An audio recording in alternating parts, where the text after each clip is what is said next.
agrair-vos aquesta participació, la vostra, lògicament, i dels ponents que estan explicant primer tot què és el 22 i després tres exemples del que són noves tecnologies, una d'elles de softfibra, una altra amb nova implantació aquí a Barcelona, que estan treballant en territori espanyol molt d'èxit.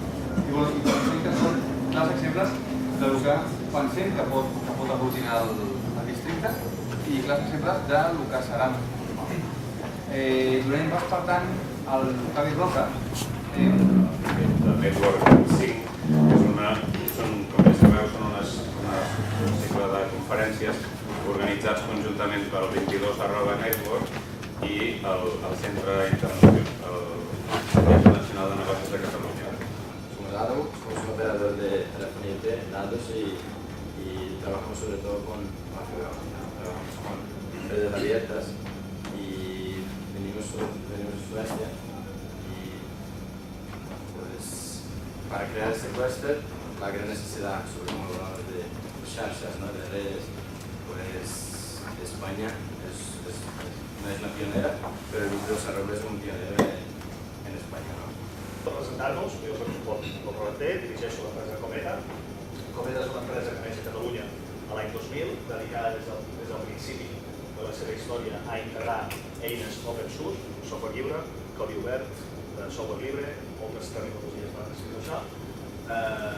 Som una empresa de fet a Catalunya amb més història, és a dir, que portem més temps al mercat dedicat a aquest concepte, a aquest nínxol, i hem anat creixent al llarg d'aquests anys fins a arribar a el que es podria haver fet, consolidar el nostre procés d'internacionalització entre l'any passat i aquest, integrant-nos dintre d'un grup internacional europeu, de fet, que es diu Smile, que és líder en el mercat europeu en aquesta especialització que és open source.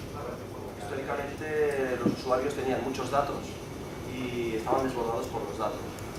En estos momentos los usuarios están desbordados por los informes, es decir, hay una reacción que han tenido los usuarios de responder ante esta necesidad de analizar los datos en base a informes y actualmente tienen toda una serie de tareas repetitivas que, como veréis virtualmente, en que estas tareas repetitivas acaban siendo una esclavitud continua para poder estar revisando una y otra vez los informes para poder buscar tendencias y llegar a conseguir un buen soporte a la toma de decisiones.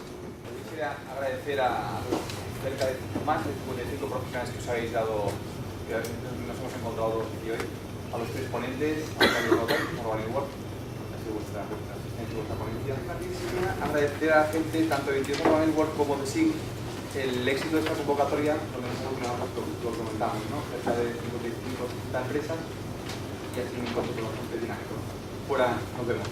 Gracias.